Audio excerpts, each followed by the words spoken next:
Hi guys welcome back to your channel study well with me. ഈ വീഡിയോയിലൂടെ നമ്മൾ discuss ചെയ്യാൻ വേണ്ടി പോകുന്നത് കരോൾ ആൻഡ് ഡെഫി എഴുതിയ ടെക്സ്റ്റ് എന്ന കവിതയുടെ സമ്മറിയാണ്. വീഡിയോയിലേക്ക് കടക്കുന്നതിന് മുന്നായിട്ട് ആദ്യമായിട്ടാണ് നിങ്ങൾ ഈ ചാനൽ കാണുന്നുണ്ടെങ്കിൽ എല്ലാവരും ഒന്ന് ചാനലിനെ സബ്സ്ക്രൈബ് ചെയ്ത് സപ്പോർട്ട് ചെയ്യുക. ഒപ്പം ഈ ഒരു വീഡിയോ നിങ്ങളുടെ ഫ്രണ്ട്സിനെയും കൂടി ഷെയർ ചെയ്ത് കൊടുക്കുക. അപ്പോൾ നമ്മൾ ആദ്യം ഡിസ്കസ് ചെയ്യാൻ വേണ്ടി പോകുന്നത് എഴുത്തുകാരിയെ പറ്റിയിട്ടാണ്, Carol Ann Duffy. Dame Carol Ann Duffy is a Scottish poet and playwright. സ്കോട്ടിഷ് കവിയും നാടകകൃത്തുമാണ് Dame Carol Ann Duffy. She is a professor of contemporary poetry at Manchester Metropolitan University and was appointed poet laureate in May 2009 and her term expired in 2019. Manchester Metropolitan യൂണിവേഴ്സിറ്റിയിലെ സമകാലിക വനിതാ പ്രൊഫസറാണ് ഇവർ. 2009 May മാസത്തിൽ കവയിത്രിയായി നിയമിതയായി. ഇവരുടെ കാലാവധി 2019 അവസാനിച്ചു. She was the first female poet, the first Scottish born poet and the first openly lesbian poet. ആദ്യത്തെ സ്കോട്ടിഷ് വംശജയും ആദ്യത്തെ ലെസ്ബിയൻ കവിയുമായിരുന്നു അവർ.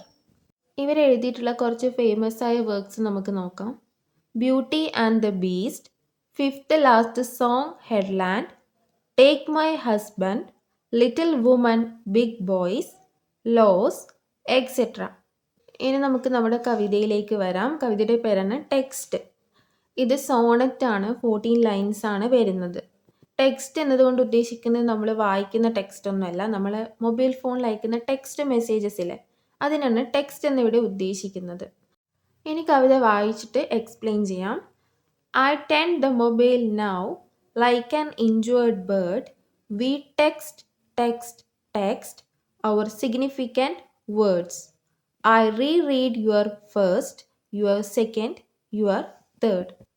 ഇവിടെ പോയിട്ട് പറയുന്നത്, പോയിട്ട് തൻ്റെ മൊബൈൽ ഫോണിനെ നോക്കുന്ന സമയത്ത് മൊബൈൽ ഫോണിനെ പരിക്കേൽക്കപ്പെട്ട ഒരു പക്ഷിയെ പോലെയാണ് തോന്നുന്നത്. മുറിവേൽക്കപ്പെട്ട ഒരു പക്ഷിയെ പോലെയാണ് തൻ്റെ മൊബൈലിനെ നോക്കുന്ന സമയത്ത് പോയറ്റിന് തോന്നുന്നത്.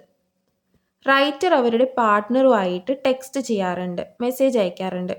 വി ടെക്സ്റ്റ് എന്ന് 3 പ്രാവശ്യമാണ് ഇവിടെ പറഞ്ഞിരിക്കുന്നത്. അതായത് അവരിപ്പോൾ കൂടി എന്താണ് ചെയ്യുന്നത്, പാർട്ട്ണറിന് മെസ്സേജ് അയക്കുകയാണ് ചെയ്യുന്നത്. പോയിട്ട് തൻ്റെ പാർട്ട്ണർ അയച്ച മെസ്സേജ് അവർ വായിക്കും. അത് 1 തവണയല്ല, 2 തവണയല്ല, 3 തവണയെങ്കിലും അവരെ പാർട്ട്ണർ അയച്ച മെസ്സേജ് ആ ഒരു ടെക്സ്റ്റ് വായിക്കാറുണ്ടെന്നാണ് പറയുന്നത്. Look for your small XX feeling absurd. The codes we send arrive with a broken code. I try to picture your hands, their image is blurred. Nothing my thumbs press will ever be heard. പോയറ്റിന് അവരുടെ partner അയക്കുന്ന text മെസ്സേജിൽ പാർട്ട്ണറുടെ kiss പോയിട്ട് തിരയാറുണ്ടെന്നാണ് പറയുന്നത്. XX എന്നതുകൊണ്ട് ഉദ്ദേശിക്കുന്നത് partner പോയറ്റിന് കൊടുക്കുന്ന കിസ്സാണ്. അതായത് നമ്മൾ ഇമോജീസ് ഒക്കെ അയക്കത്തില്ലേ, അതാണ് പറയുന്നത്. കിസ്സിൻ്റെ ഇമോജീസ് അത് പോയറ്റ് തിരയാറുണ്ടെന്നാണ് പറയുന്നത്. പോയറ്റും അവരുടെ പാർട്ട്ണറും മെസ്സേജിലൂടെ ചില കോഡുകളൊക്കെ അയക്കാറുണ്ട്. ആ കോഡുകൾ ചിലപ്പോഴൊക്കെ മെസ്സേജ് അയക്കുന്ന സമയത്ത് ബ്രോക്കൺ ആവാറുണ്ട്. കോഡുകളൊക്കെ തെറ്റിപ്പോവാറുണ്ടെന്നാണ് പറയുന്നത്, ബ്രോക്കൺ ആവാറുണ്ട്. ഇവിടെ ഉദ്ദേശിക്കുന്നത് നമ്മൾ മെസ്സേജ് അയക്കുന്ന സമയത്ത് ചില ഷോർട്ട് ഫോംസ് ഒക്കെ അയക്കും അല്ലേ. ഇപ്പോൾ ഷോർട്ട് ആക്കിയിട്ട് ചില വേർഡ്സ് ഒക്കെ നമ്മൾ ടൈപ്പ് ചെയ്യും. അത് ചിലപ്പോൾ മെസ്സേജ് റിസീവ് ചെയ്യുന്ന ആൾക്ക് അത്രത്തോളം നമ്മൾ അയച്ചത് മനസ്സിലാകണമെന്നില്ല. അതായത് ഇപ്പം നമ്മൾ എന്തെങ്കിലും ഇമോഷൻസ് അയക്കുമല്ലോ, അതായത് നമ്മൾ അയക്കുന്ന ഇമോഷൻസ് ആയിരിക്കില്ല ഓപ്പോസിറ്റിൽ നിന്ന് നിൽക്കുന്ന ആൾ ആ മെസ്സേജ് റീഡ് ചെയ്യുമ്പോൾ ഉൾക്കൊള്ളുന്നത്. നമ്മൾ ഉദ്ദേശിക്കുന്ന ടോൺ ആയിരിക്കില്ല അവർ ആ മെസ്സേജ് റിസീവ് ചെയ്യുന്ന സമയത്ത് ഉദ്ദേശിക്കുന്ന, അവർക്ക് മനസ്സിലായ ആ ടോൺ. ഓക്കെ, അതാണ് ഇവിടെ പറയുന്നത്. ഞാൻ എൻ്റെ പാർട്ട്ണറിൻ്റെ ഹാൻഡിൻ്റെ പിക്ചർ മൈൻഡിൽ വെക്കാറുണ്ട്.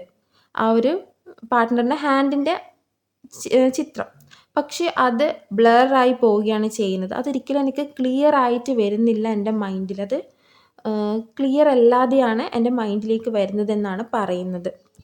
പോയറ്റ് അവരുടെ തമ്പനെയിൽ ഉപയോഗിച്ച് ടെക്സ്റ്റ് ചെയ്യുന്നതിൻ്റെ ശബ്ദം പാർട്ട്ണറിന് ഒരിക്കലും കേൾക്കാൻ സാധിക്കില്ല.